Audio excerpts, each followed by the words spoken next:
The sky above the alien planet was dark and full of snow.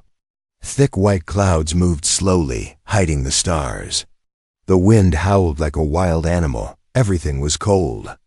Everything was silent. Then, something broke the silence. A bright light shot through the clouds. It was a ship, burning and broken, falling fast from the sky. Pieces of metal flew behind it. Smoke followed it like a black tail. The ship crashed into the snowy ground with a loud explosion. Snow flew high into the air. Inside the crashed ship, one man was still alive. His name was Jason Reed, a human explorer from Earth. His mission was to scan unknown planets. He was not a soldier. He was not a hero. He was just a man who loved space and adventure. Now, he was trapped on a frozen world. Jason opened his eyes slowly. Blood ran down his forehead. The ship was dark and cold. Sparks flew from broken wires. His arm hurt, and his left leg was stuck under a metal panel. He gritted his teeth and pushed the panel away. Then, he pulled out his emergency kit and crawled outside. The wind hit his face like a slap.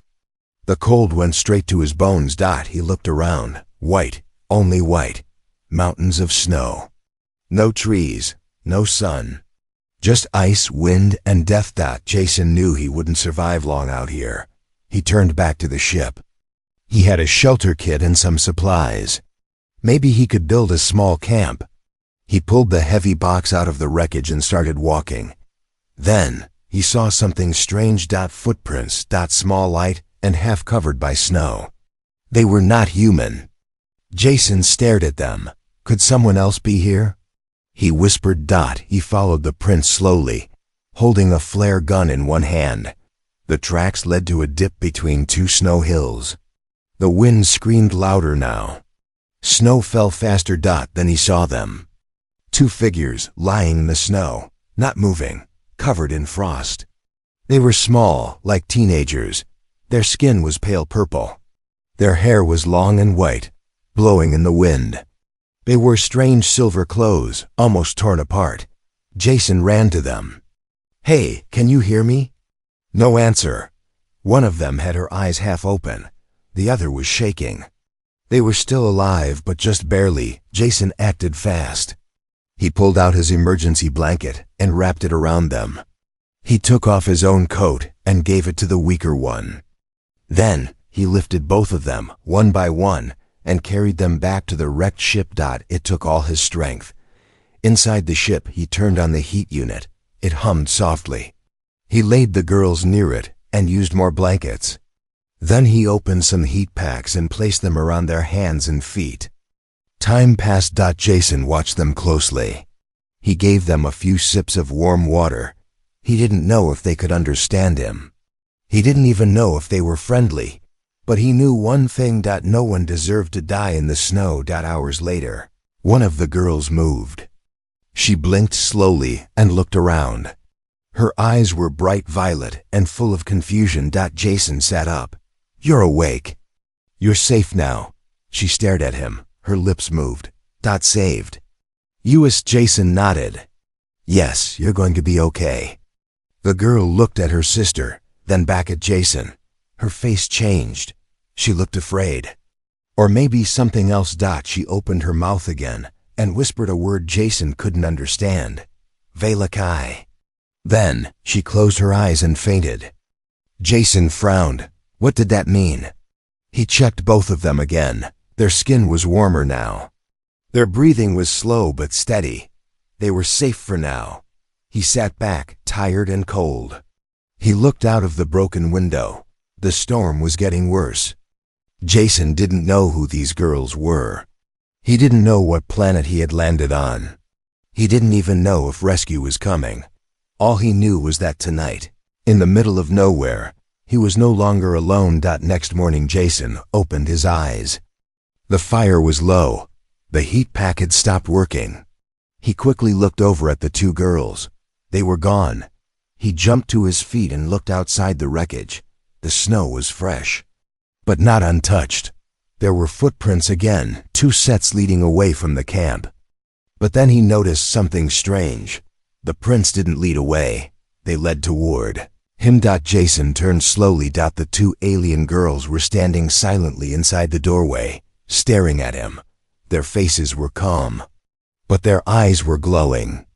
Snow swirled around the broken ship as the two alien sisters stepped closer without sound, their silver clothes fluttering like feathers in the wind, their eyes glowing softly like twin moons in the dark. Jason didn't move. He felt like he was in a dream or a nightmare or something. Between both, he had saved them from death just hours ago, and now they stood there like ghosts, not frozen, not weak, just watching him. One of them took a step forward, her violet eyes never blinking. She had long, white hair that moved like silk. Her skin was smooth and pale purple, almost glowing under the dull light of the broken ship. She raised a hand slowly and pointed at Jason, her voice soft but clear like wind in a cave. "You are the one." Jason blinked. "What do you mean?" The other sister stepped forward. She looked younger, or maybe just quieter. She walked with her head low, but her eyes kept glancing at him, careful, alert. The first sister spoke again, her words strange but understandable. "You saved our lives. We belong to you now." Jason's mouth opened, but no words came. She stepped closer, her hand still raised, not to harm him, not to attack, just to touch gently. Her fingers brushed his chest, and she whispered softly, "Life bond is sealed. You are chosen." Now Jason took a step back. "Wait, hold on. Chosen for what? I don't understand. I only helped you. I didn't want anything in return." Girls looked at each other, then back at him. The second sister finally spoke, her voice thinner but warm. "In our world, the one who saves a royal life becomes part of it forever. It is sacred rule. You have saved two now. The bond is double." Jason ran a hand through his hair. "I didn't sign up for this." The first sister tilted her head. "What does sign up mean?" He sighed. "It means I didn't plan this. I was just trying to survive and help you." Second girl walked slowly to the heater and crouched down, her hands near the warmth. She looked tired again, and Jason could tell their strength was not fully back. Yet he knelt beside her, offering a protein bar from his pack. She sniffed it, then took a bite carefully, slowly, and her face showed something like delight. Maybe they had not eaten in days. Jason looked at the first girl. "What are your names?" She paused, as if choosing carefully. "I am Lyra," she said, then pointed to the other. "This is Essay. We are daughters of the High House from the Sky City of Illyria." Lyra. Jason repeated, "Never heard of it." "You should not have," she said. "It is forbidden for outsiders to know about us. We were never meant to meet humans. So why are you here?" Lyra's face darkened. "We were taken. We escaped from who?" Before she could answer, a strange noise filled the air outside, a low hum like a distant machine. Say stood up faster, eyes wide. "They found us," she said in panic. Lyra grabbed Jason's arm. "We must hide now." Jason rushed to the edge of the ship and looked through the cracked window outside. The snow was shifting. Something was moving fast, not walking, not flying, something hovering just above the ground. Then he saw it, a black shape gliding above the snow, a machine with glowing red eyes like a hunter. No legs, no wings, just floating and scanning the area. Jason pulled them both down behind the wreckage. "Turn off the heater." Now the warmth faded. Instantly cold rushed in, but they stayed still, quiet. Jason held his breath. The machine came closer and closer, then paused right above the ship. Jason heard it clicking, scanning, analyzing. Lyra whispered in fear, "That is a sky drone. They belong to the Warden Lords. They are not here to rescue. They are here to return you to what?" She looked into his eyes. "To the prison they call Research Lab." The drone suddenly shifted and flew past, slowly disappearing into the snowstorm. Jason stood up. "We can't stay here." Lyra nodded. "No, we will be hunted until we are caught or gone." Jason grabbed his gear and started packing. "I don't know this planet. I don't know where to go, but if they're after you, they're after me now too." Lyra looked at him seriously. "Why do you help us? You are not bound by our law, yet you protect us." Jason stopped and looked at her. "Because no one helped me when I crashed here. Maybe I know how it feels to be alone and scared and frozen. Maybe I don't need a reason." Essay touched his hand. "Thank you, human." Jason gave a weak smile. "My name is Jason. Remember it in case I don't make it." Lyra and Sai looked at him silently, then nodded. They stepped out into the snow again, moving fast, heading toward the distant mountains. Lyra led the way, her eyes scanning the horizon. Ace followed quietly, her hand never far from Jason's bend. Then the wrecked ship stood alone now, just another broken thing in the cold wind and falling snow, but deep inside something new had started, not just survival, not just escape, something ancient, something binding, something that could change their worlds forever. White winds screamed across the frozen hills, carrying the smell of fire and fear, as Jason, Lyra, and Zai moved quickly through the deep snow, their footprints vanishing behind them, as if the planet itself wanted to erase their trail. No one spoke, only the cold howled around them, and somewhere in the distance the low humming sound of the drone still echoed like a whisper that refused to die. Lyra led the way, her eyes glowing faintly, as if guiding them toward something only she could see. Her body moved with purpose, but her face was tight with worry. Ace stayed close to Jason, one hand always brushing against his jacket, not for warmth, but for comfort. Her face was pale, and her lips trembled from both cold and fear. Jason held a broken scanner in his hand, trying to read the area, but the device only blinked red lines and static. He had never seen this kind of interference before. It felt like the planet itself didn't want him to know what was coming. "We are being followed," Lyra finally said. Jason didn't ask how she knew. He had already learned. She could sense things before they happened. Maybe it was her blood, maybe it was her training, or maybe it was something stranger. "How many?" he asked. "3 machines, maybe more," she replied. "They are not drones anymore. They changed them. They became something else." Jason glanced at her. "What do you mean?" Lyra stopped walking and turned her head. Slowly listened. Far behind them, the snow shook, not like wind, not like a small creature. Something big was moving below the ice, something crawling, something alive and wrong. Jason's heart pounded. He looked at Sai, who was now staring into the dark snowstorm, eyes wide, her hands shaking. "They used beasts," Lyra said, her voice low and full of old pain. "Creatures from old wars, now part machine, part living. They smell us, they feel our warmth, and they never stop hunting." Jason cursed under his breath. "We need shelter now." Lyra pointed to a crack in the rocks nearby, a narrow cave almost hidden behind a wall of frozen stone. "We go there. It's small but safe." The 3 ran toward the cave, the snow pulling at their legs as if it wanted to keep them out.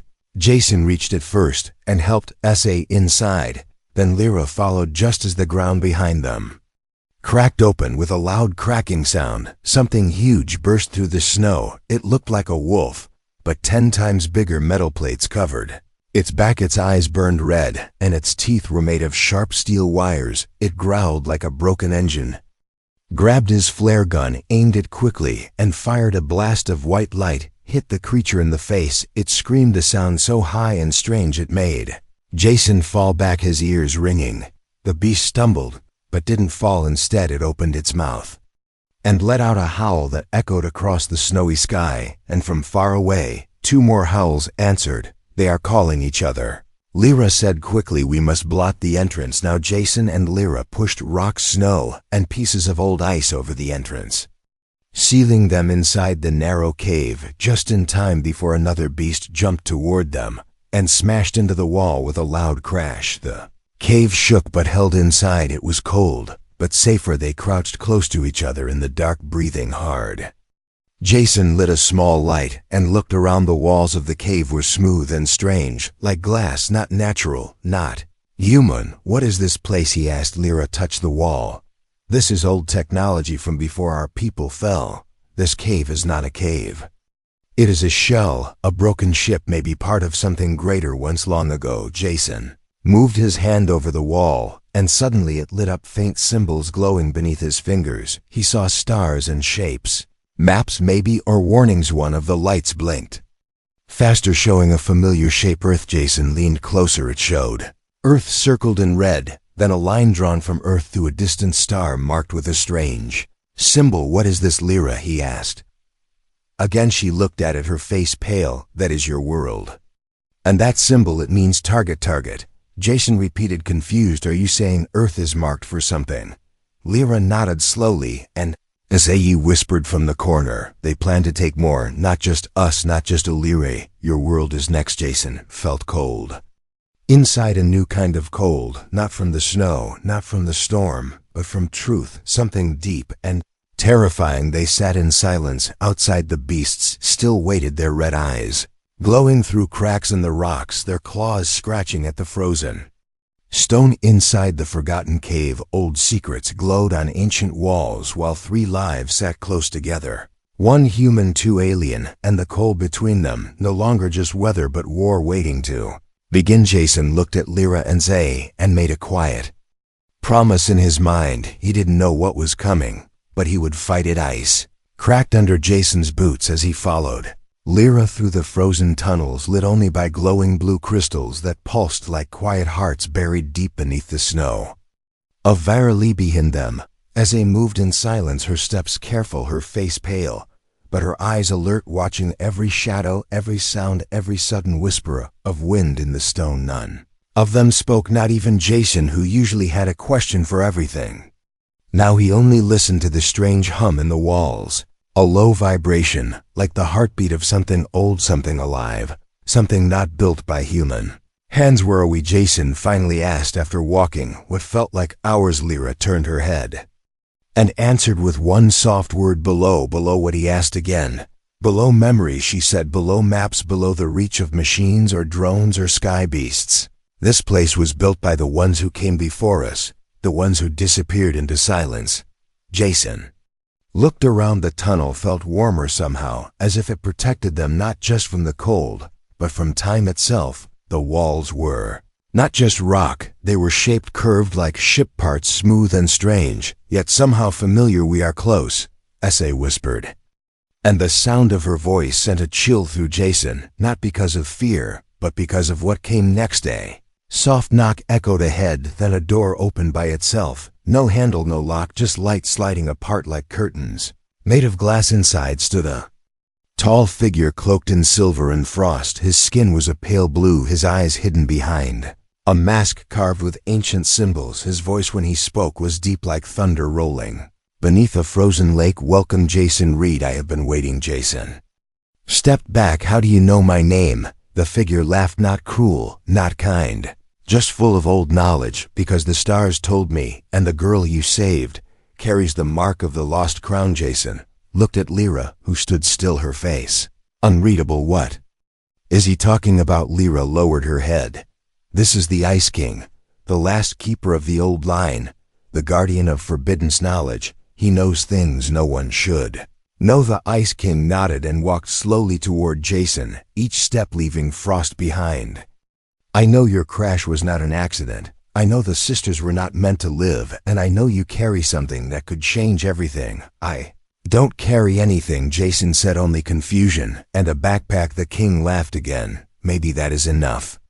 Maybe that is all the universe needs sometimes, a moment of mercy, a broken ship, and a human heart." Jason stared at him, trying to make sense of the words and failings. A stepped forward and bowed slightly. "We seek passage to the outer zones. We cannot stay here. They will find us again." The king nodded. "I can help, but nothing comes free, not even under the snow." "What do you want?" Jason asked, his voice careful. "I want a promise," the king said.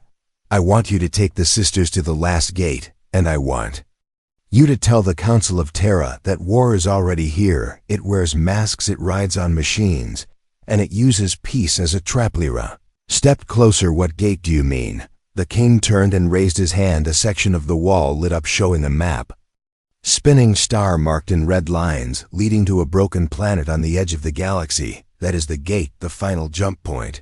If you reach it, the girls will be safe, and the warning will live." Jason stared at the map, his head full of questions and fear, but something inside him said yes before he could think too long. "Well, go," he said. King nodded and handed him a small cube. "Take this, it will guide you and protect you, but it only works with a clear heart. Lie to it, and it will turn to dust." Jason held the cube, feeling its strange warmth in his hand. Lyra looked at him, her eyes softer than before. "You could have left us many times. Why do you stay?" Jason smiled weakly. "Maybe I want to finish something I didn't start. Maybe I'm tired of running from things I don't understand." Zay touched his arm, and for a moment, Jason felt something like peace, like home, even here in a place without sun.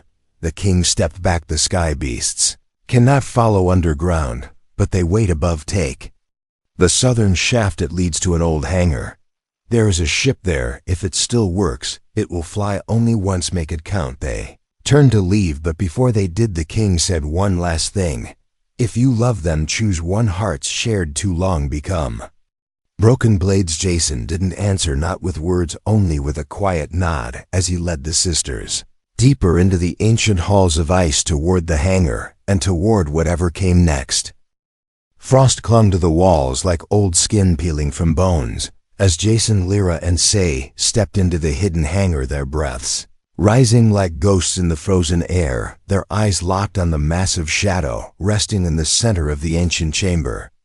Ship was shaped like a claw, curved and sharp and broken in places, with wings that folded inward like arms wrapped around a secret.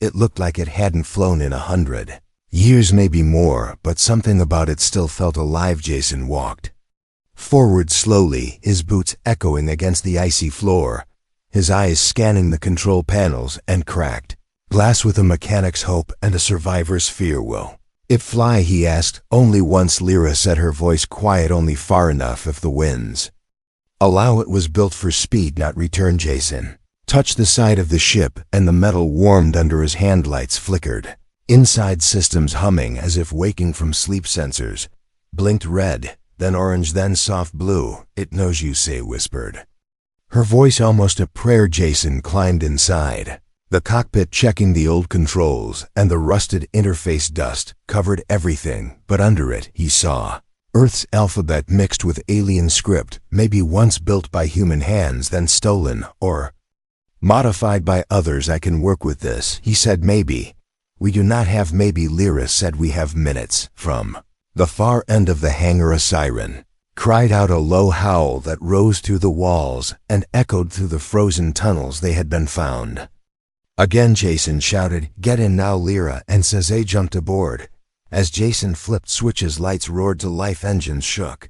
The walls in the ship began to rise slowly, like a bird pulling itself out of a grave. The doors above them began to open wide.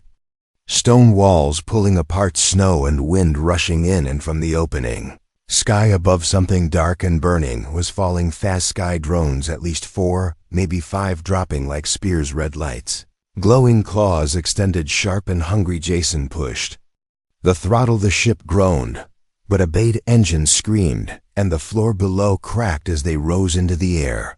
Just as the first drone fired a blast of red plasma across the hangar, Say screamed, and Jason jerked the ship sideways. The beam missed by inches, cutting through ancient steel and melting a wall into glowing ash. Hold on, Jason shouted as the ship burst through the hangar roof into open air, snow and wind slamming into them like fists from every side. Drones followed one after another, flying with metal wings and spinning blades. They screamed as they closed in, firing sharp blue bolts that lit the sky like lightning. Jason dodged right, then rolled hard left, the sisters gripping their seats as the ship spun between 2 ice pillars. The engines roared louder than the storm. One drone came too close, and Lyra stood fast, eyes glowing white, as she raised her hand and released a pulse of power that cracked the air.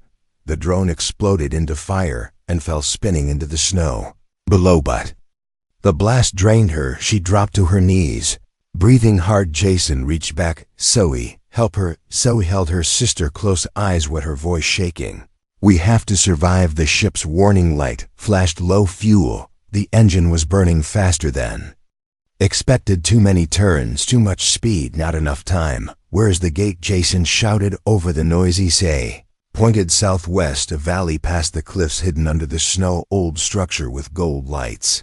"The jump beacon is buried, but still alive." Jason nodded and turned the ship hard, heading toward the valley as 2 more drones locked in behind them. One fired a net weapon, a glowing net meant to trap them in midair. Jason saw it coming and pulled up fast, the ship climbing like a bullet. The net passed under, but one drone didn't miss a shot. A bolt hit the back wing, sparks flew, and warning lights screamed. "Engine pressure dropping, system failure seconds away. We won't make it like this," Jason thought, unless something changes now. He looked at the cube the Ice King gave him. It still glowed faintly blue, He grabbed it, pressed it against the console, and whispered, "If you ever wanted to help someone, help us now." The cube pulsed, then vanished into the system. The ship suddenly surged forward. Lights growing brighter, controls, sharper speed, increasing like the engines had been fed fire from the stars. Jason shouted one more time. They reached the valley, breaking through low clouds, and below the snow parted, revealing a ring of gold. Light buried in the ice, the jump beacon glowing faint but real. Jason aligned the ship with the ring and hit the final key behind them. The last drone launched a final shot, a fire beam, aimed straight for the engines. Jason saw it coming and did the only thing he could. He turned the ship sideways, using the already broken wing to block the blast. The wing exploded, but the ship kept moving into the light, into the beacon, into escape. As the world turned white around them, Jason heard Lyra call his name, but everything else went quiet. He had no idea where they were going, but they were free for now. White light poured around the ship as it spun through the beacon tunnel, its damaged wing cracking its engines, screaming, while Jason gripped the controls with both hands, his knuckles white, his eyes locked on the stars ahead. Behind him, Lyra held her sister. Issei closed, both of them breathing hard, their faces pale, their bodies shaking from the escape, from the near-death flight, and the fear of what might come next. Then silence. Not the silence of peace, but the silence of space, empty, endless, cold.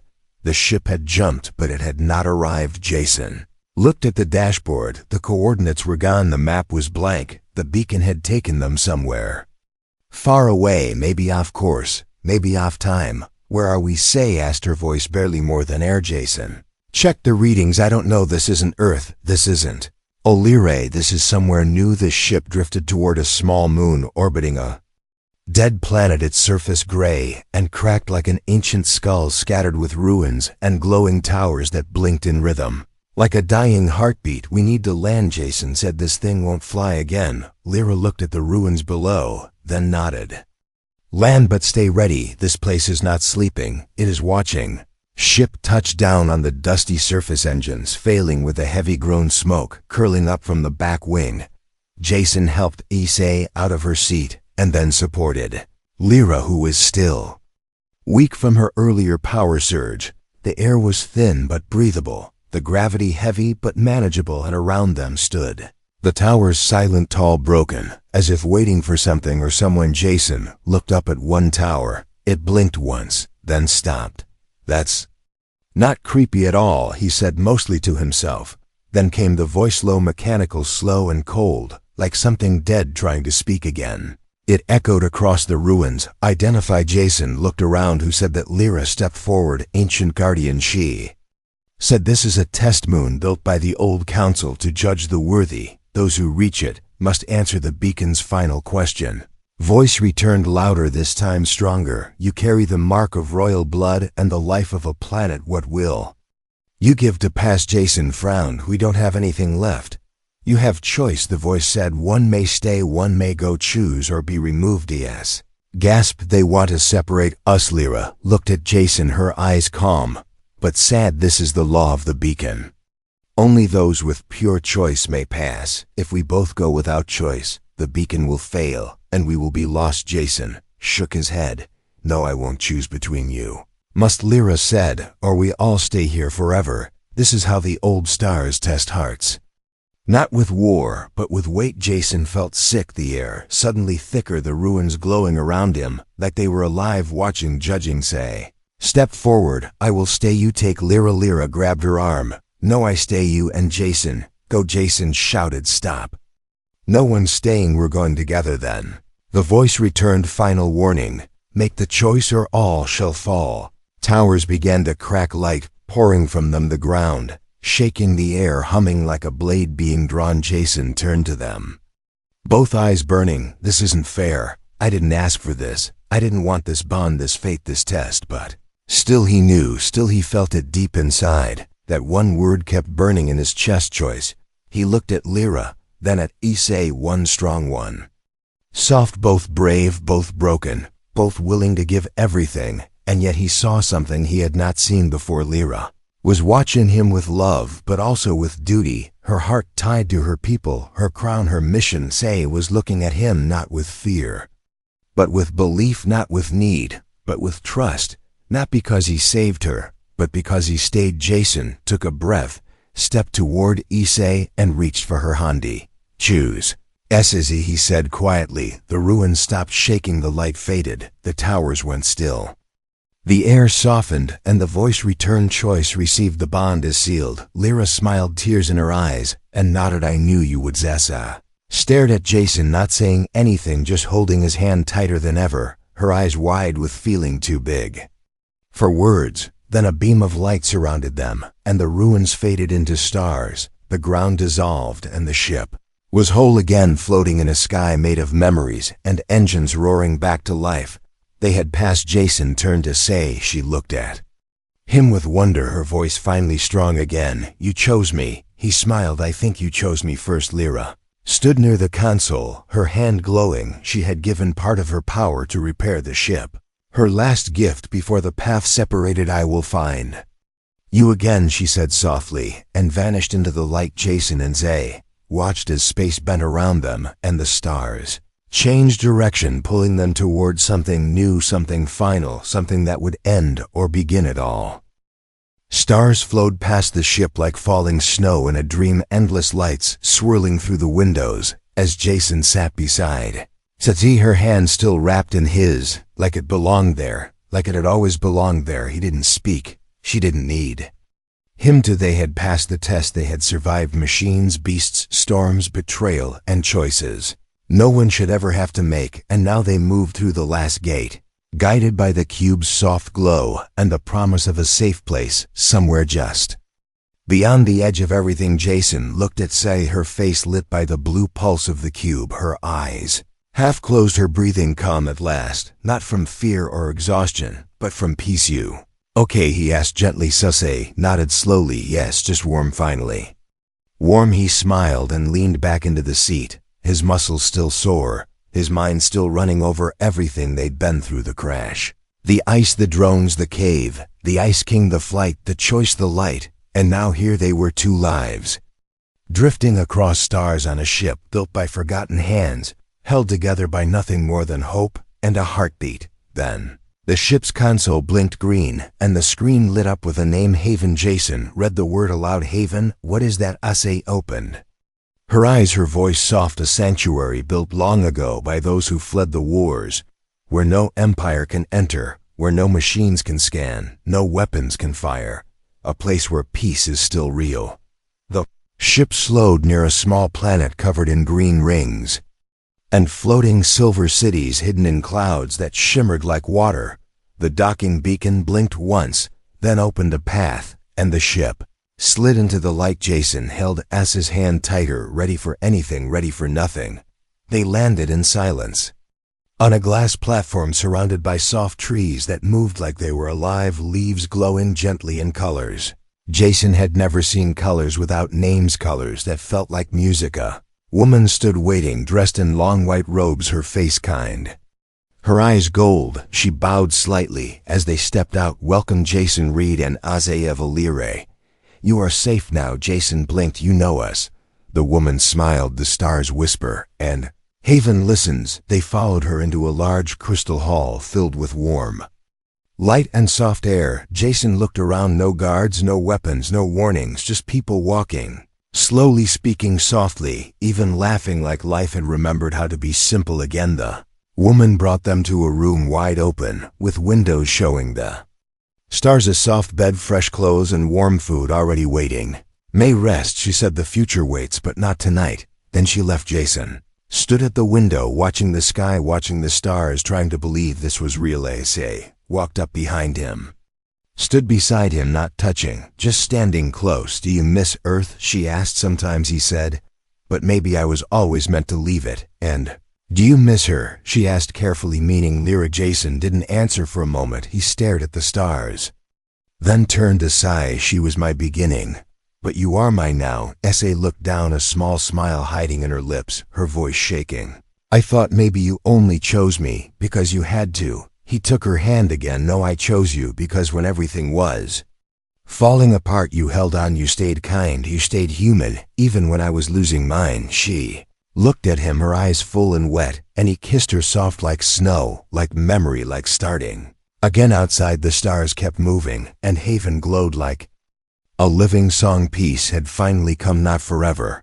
but for now. Later that night, Jason sat alone for a while, looking at the cube still glowing beside the bed, not pulsing anymore, just steady, like it was watching, like it was waiting. Wondered if Lyra was safe, if the Ice King still guarded the frost, if Earth would ever know what nearly happened and what had been saved by a crash, a choice, and a strange kind of love.